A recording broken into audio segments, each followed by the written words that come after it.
اللہ آپ کی مدد کرے گا، زبردست مدد۔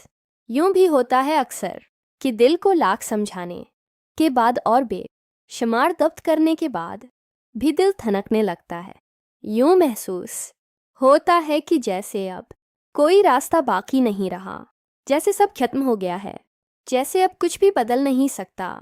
شاید یہ تکلیف کی آخری حد ہوتی ہے جہاں معجزوں کی شدت سے طلب ہوتی ہے، تب دل مصلحتوں کو جاننے پر آمادہ بھی ہوتا ہے اور انہیں تسلیم کرنے سے گھبراتا بھی ہے، اور اس گھبراہٹ میں کھو کر ہم بھول جاتے ہیں کہ وہ ایک ذات جو ہمیں یہاں تک لائی ہے اس نے آگے کی بھی منصوبہ بندی کر رکھی ہے، اور جہاں صبر ساتھ چھوڑ دیتا ہے وہاں اللہ کن سے نواز دیتا ہے۔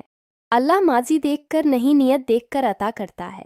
وہ یہ نہیں کہتا کہ اب دوبارہ سے کیوں آئے ہو، وہ تو کہتا ہے کہ اب آ ہی گئے ہو تو میرے پاس بیٹھ جاؤ۔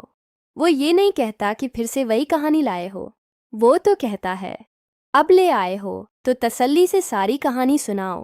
وہ یہ نہیں کہتا کہ میری تو سنتے نہیں ہو تو میں کیوں تمہاری سنوں۔